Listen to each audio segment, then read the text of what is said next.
NMIMS के math के syllabus में सबसे पहला टॉपिक है जो पूर्णांक संख्या है।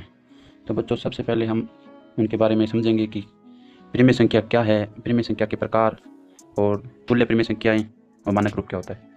तो एनएमएस में पूछा जाता है कि कौन सी परिमेय संख्या है, निम्नलिखित में से कौन सी परिमेय संख्या है। तो हमें पहले ये भी ज्ञात होना चाहिए कि परिमेय संख्या कौन कौन सी होती है। परिमेय संख्या के बारे में एक उदाहरण के द्वारा समझते हैं कि जैसे एक रोटी है, इस रोटी के हम 4 टुकड़े कर देते हैं।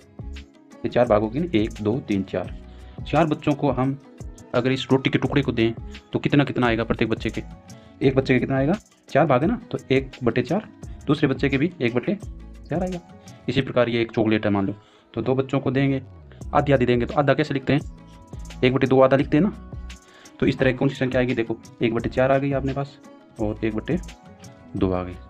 यही जो संख्या होती है ना 1/2 1/4 यानी भिन्न के रूप में, तो इन संख्याओं को हम क्या बोलते हैं, परिमेय संख्या। यानी भिन्न के रूप में जो संख्या लिखी जाती है, भिन्न के रूप में, उन संख्याओं को हम परिमेय संख्या कहते हैं।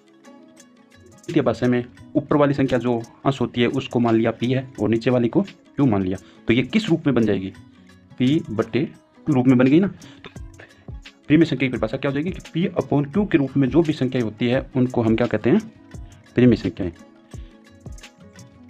तो परिमेय संख्या किसे कहते हैं, जो p/q के रूप में, p/q के रूप में होती है।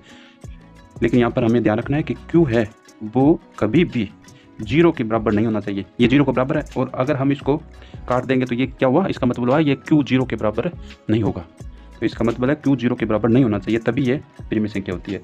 तो अन्य उदाहरण हम देख सकते हैं। तो इस प्रकार के उदाहरण क्या हो जाएंगे, 2/4 है, 3/5 है, 4/9 है। ये सब कौन सी संख्याएं हैं, परिमेय संख्याएं हैं। तो इस प्रकार आप बता सकते हो ना, जैसे आपको बोल दिया जाए कि 4 है, ये परिमेय संख्या है या नहीं, तो आप क्या बताएंगे कि 4 परिमेय संख्या है। क्यों है, देखो 4 को हम p/q के रूप में लिख सकते हैं। p/q के रूप में कैसे है, 4 है ना, 4 है और नीचे हम 1 मान लें तो इसके मान में तो कोई फर्क नहीं आएगा, मान तो वही आएगा, 4 का 4 आएगा। तो p/q के रूप में बन गई नहीं, तो इसका मतलब 4 के परिमेय संख्या है। तो समझ में आएगा परिमेय संख्या कौन सी है, जो भिन्न के रूप में होती है वो सभी परिमेय संख्याएं होती है। तो हमें ध्यान रखना है कि परिमेय संख्या कौन सी होती है।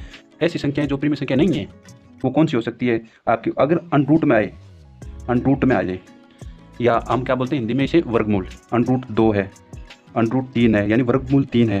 तो ये सब संख्याएं कौन सी हैं, अप्रिमेय संख्या है, परिमेय संख्या नहीं है। और पाई, √2 √3 और पाई, ये संख्याएं क्या होती है, अप्रिमेय संख्याएं होती है। संख्या कौन सी होती है, जो परिमेय संख्याएं नहीं होती है, जो परिमेय संख्या नहीं होती है, परिमेय संख्याएं नहीं है, उसे क्या कहते हैं, अप्रिमेय संख्या। ये परिमेय संख्या समझ में आ गया ना।